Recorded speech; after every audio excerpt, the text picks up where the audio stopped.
Sometime back, I came across one client. He was a man.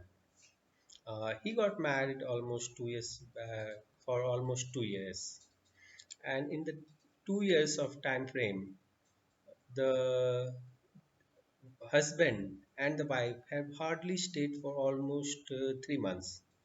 In this, what happened from the immediately after the marriage, the wife was behaving very peculiarly in which she used to unnecessarily start quarreling with the husband and his parents.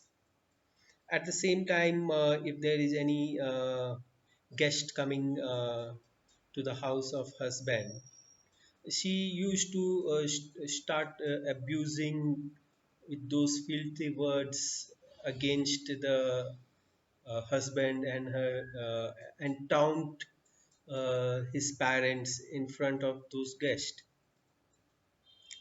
So naturally, the quarrel started picking up between them, and in between, the wife also filed some police complaint, say mentioning that she was being subjected to physical torture and dowry demand.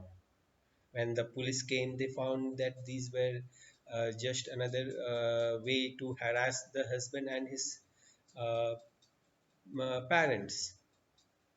So they had a very bad, really bad life together for 3 months, and all of a sudden, the wife one day left to her parents, mentioning that there is some festival and she will come back later.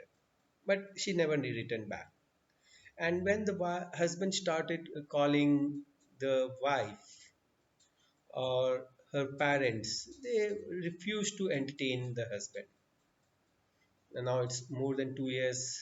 The husband is not able to get back the wife. At the same time, he is under the depression of those initial abuses and the public humiliation which he got because of those uh, because of the police complaint which was filed by her by his wife. So here we have to find out what can be the possibility of reunion. What can be the cause of those abnormal behavior of the wife, which we also did uh, with our client, and later on we took appropriate action so that the husband can get some kind of relief from the strained relationship.